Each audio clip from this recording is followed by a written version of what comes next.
तो दोस्तों नमस्कार।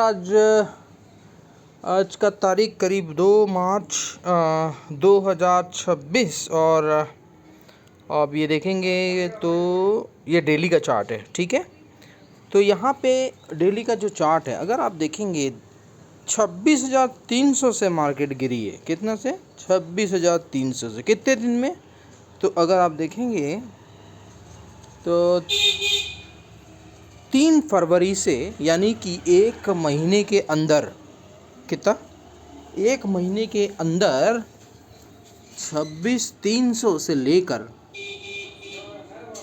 24,000, ये आप देखेंगे यहाँ पे ये कितने का है? 24,600। ठीक है, तो अगर हम इसको कैलकुलेशंस करते हैं 26,300 माइनस 24,600, 1,700 पॉइंट की गिरावट हुई है निफ्टी में। कितने की? 1,700 पॉइंट की गिरावट हुई है निफ्टी में केवल एक महीने के अंदर। ठीक है, तो बहुत ही बड़ी गिरावट हुई है और होना भी था, सेंटिमेंट आ गई थी इस वजह से। तो अब इसका जो नेक्स्ट टारगेट है, देखिए मैं बता देता हूँ आपको। अब जो इसका जो रेजिस्टेंस है वो हो जाएगा 25,019। ठीक है, 25,019 अब इसका रेजिस्टेंस लेवल है और सपोर्ट जो है वो 24,700 का सपोर्ट लेवल है। ठीक है, बाकी क्लोजिंग ऊपर ही दिया है 24,850 पे। ठीक है, यानी 150 पॉइंट के करीब ऊपर इसने क्लोजिंग दी है। ठीक है, कोई दिक्कत नहीं है।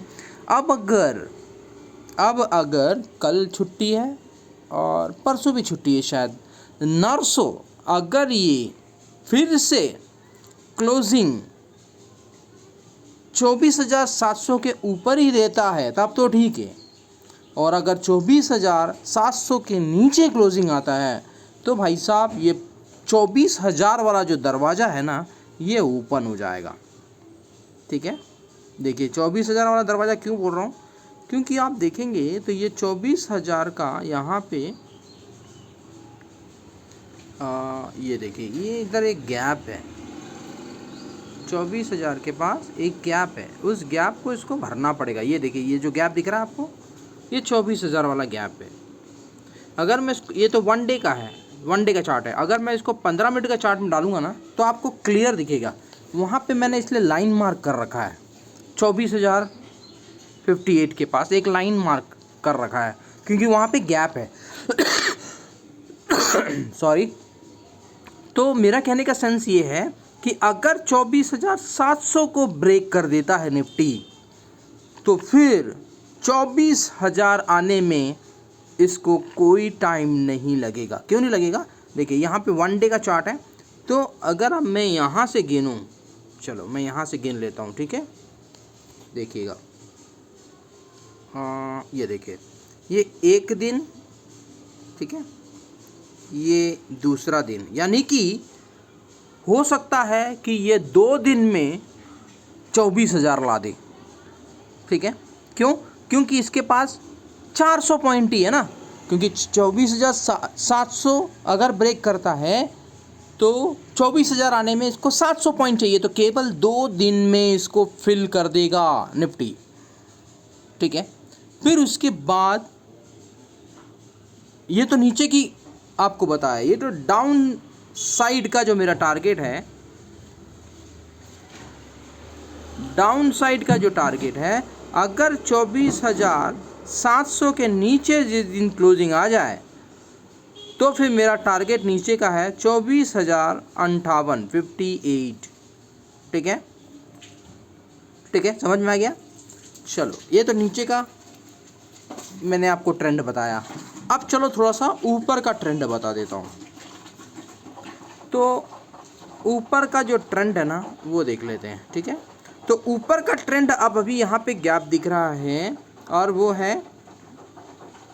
वो गैप दिख रहा है यहाँ पे 25,140 के पास। ठीक है, ये डेली टाइम फ्रेम है, तो यहाँ पे 25,140 के पास एक गैप दिख रहा है। ठीक है, तो अगर ये 24,800 को मेंटेन रखता है, ठीक है, यानी कि अगर सस्टेन रहता है, यानी परसों के दिन नर्सों के दिन भी ट्यूसडे वेडनेसडे थर्सडे के दिन भी अगर ये क्लोजिंग 24,800 के ऊपर ही देता है, यानी 700 के ऊपर ही अगर क्लोजिंग देता है, तो फिर हमारा जो ऊपर का जो टारगेट है अभी फ़िलहाल के लिए 25,140 है। ठीक है, समझ में आ गया। चलो एक बार और हम आवरली चार्ट देख लेते हैं। तो आवरली चार्ट में करेक्ट है 25,150 के आसपास, यानी वही 140 25,140 हमारा ऊपर का टारगेट है अभी फ़िलहाल के लिए, ठीक है ना। और यहाँ पे अब सेल ऑन राइज स्ट्रैटेजी अपनाना है, यानी कि जब भी मार्केट ऊपर जाएगा इसको ठोको। समझ में आ गया।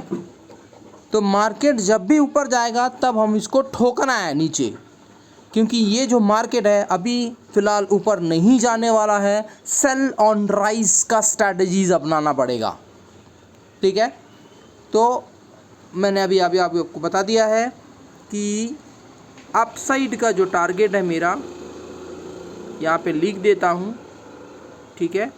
अपसाइड का जो टारगेट है वो है, अगर 25,700 के ऊपर सस्टेन रहता है तो मेरा टारगेट है 24,700 के ऊपर मेंटेन रहता है, सस्टेन रहता है, तो 25,140 तक मार्केट जा सकता है। कितना? 25,140। और जैसे ही 25,140 जाए तो इसको क्या करना है? ठोकना है, ठीक है। अब ये जो मार्केट है वो सेल ऑन राइज का स्ट्रैटेजी अपनाना पड़ेगा, ठीक है। सेल ऑन राइज, जब भी मार्केट ऊपर जाएगा ठोको इसको, ठीक है। समझ में आ गया? तो इसको नोट कर लो, और वीडियो अच्छा लगा हो तो लाइक का बटन जरूर दबा दो, ठीक है। और जो पहली बार चैनल देख रहे हैं सब्सक्राइब कर लो, ताकि जब भी लेटेस्ट वीडियो अपलोड करूँगा आपके नोटिफिकेशन में शो होगा, ठीक है। Thank you.